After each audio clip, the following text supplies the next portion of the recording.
ৰাজ্যৰ পৰ্যটন ক্ষেত্ৰত নৱতম সংযোজন পাণ্ডুঘাটত ছুইফ্টলেনৰ ট্ৰায়েল ৰান ইতিমধ্যে আৰম্ভ হৈছে পৰীক্ষণ আৰম্ভ হৈছে দেশৰ যাতায়াত পৰ্যটন ক্ষেত্ৰৰ উন্নয়নৰ বাবে কেন্দ্ৰৰ এয়া বিশেষ পদক্ষেপ অসামৰিক বিমান মন্ত্ৰালয়ৰ সহযোগত এই পদক্ষেপ গ্ৰহণ কৰা হৈছে মেছাৰ্ছ ডি হাভিলেণ্ড কানাডাৰ সহযোগত এই ছুইফ্টলেনৰ পৰীক্ষণ কৰা হৈছে উপস্থিত থাকে পৰ্যটন মন্ত্ৰী জয়ন্ত মল্ল বৰুৱা ইতিমধ্যে জয়ন্ত মল্ল বৰুৱা তাত উপস্থিত হৈছে আমি পৰীক্ষণৰ এই দৃশ্যাংশ আপোনালোকক দেখুৱাইছো পৰ্যটন মন্ত্ৰীগৰাকী তাত উপস্থিত হৈছে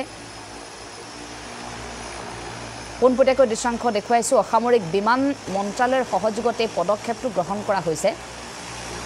আৰু দেশৰ যাতায়াত লগতে পৰ্যটন ক্ষেত্ৰত সামূল পৰিৱৰ্তন আহিব এনে এটা সিদ্ধান্ত ৰাজ্যৰ পৰ্যটন ক্ষেত্ৰত এয়া নৱতম সংযোজন পাণ্ডুঘাটৰ পৰা আমি পোনপটীয়াকৈ দৃশ্যাংশ আপোনালোকক দেখুৱাইছো পাণ্ডুঘাটত এনে ধৰণে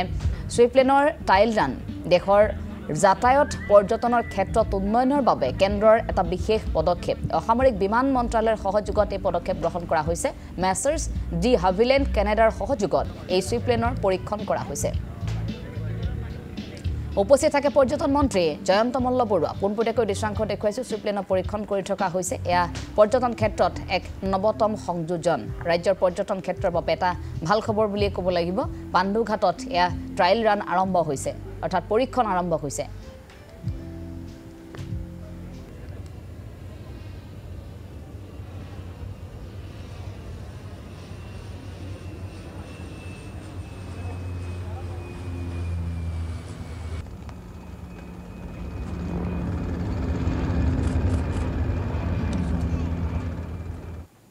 বিশেষকৈ অসমৰ দৰে ৰাজ্য এখনৰ কাৰণে য'ত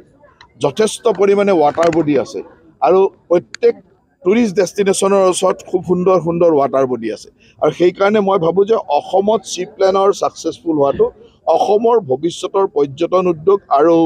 অসমৰ যোগাযোগ ব্যৱস্থাৰ কাৰণে এটা অত্যন্ত নতুন সংযোজন আৰু অত্যন্ত সুদূৰ প্ৰসাৰী সংযোজন ৱাটাৰ বডি থকা ঠাইত যিকোনো জলাশয় থকা ঠাইত আমি নামিব পাৰিম গতিকে আজি ইয়াৰ পৰা কাজিৰঙালৈকে গৈ কাজিৰঙাৰ ব্ৰহ্মপুত্ৰত নামি যিটো সৌন্দৰ্য দেখা যাব বা ইয়াৰ পৰা মাজুলীলৈকে যোৱা ইয়াৰ পৰা উমৰাংচুলৈকে যোৱা কিছুমান এনেকুৱা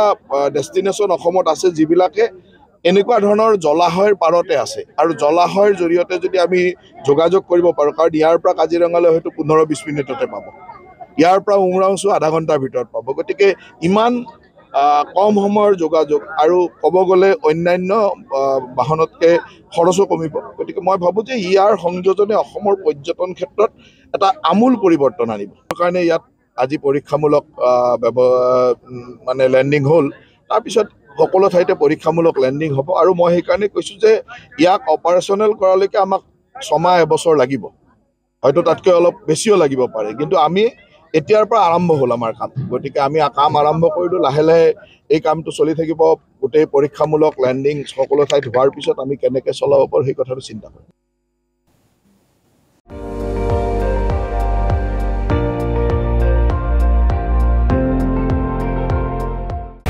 আপুনি চাই আছে ND24 সৰ্বশ্ৰেষ্ঠ নহয় সৰ্বোত্তমৰ দৌৰত